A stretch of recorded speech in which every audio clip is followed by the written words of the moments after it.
এক ছোট গ্রামে বাস করত গোপাল নামের এক অলস ব্যক্তি। সকালে সূর্য উঠলেও সে তখনও ঘুমে অচেতন। গ্রামের লোকেরা যে যার কাজে চলে যাচ্ছে, কিন্তু গোপাল নাক ডেকে শুধু ঘুমাচ্ছে।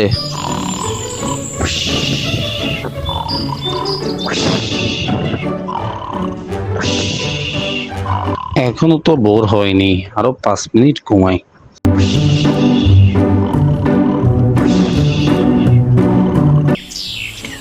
গোপাল তো যেন ঘুমের রাজা। ও যদি কাজে নামতো, কৃষ্ণচূড়াও বিস্মিত হতো। বয়স্ক মুকুন্দ কাকু এসে গোপালকে বলেন, অবেলা কত ঘুমাবি? এভাবে তো অলস হয়ে থাকলে না খেয়ে মরবি রে।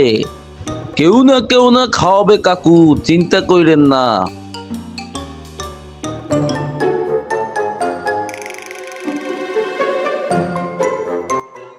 হায় হায়, পাতিলে তো কোনো খাবার নেই।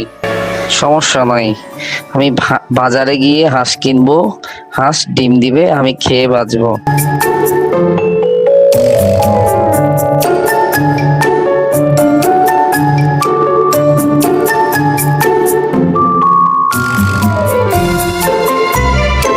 কিরে, এটা কি করছিস?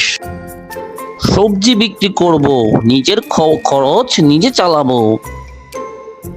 হুম, কাজ করলে যদি ফল মিলে, আমি তাহলে একটু চেষ্টা করে দেখি।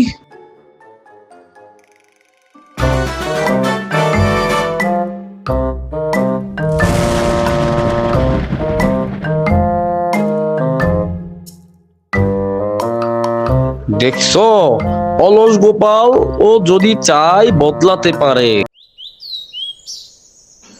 আমার তো বিশ্বাস হচ্ছে না, আমি এই ফসল রোপণ করেছি। আমার ফসল। ধন্য গোপাল, ধন্য। তোমার অলসতা দূর করার জন্য তোমাকে ধন্যবাদ। অলসতা দূর হলে জীবন বদলাতেও সময় লাগে না।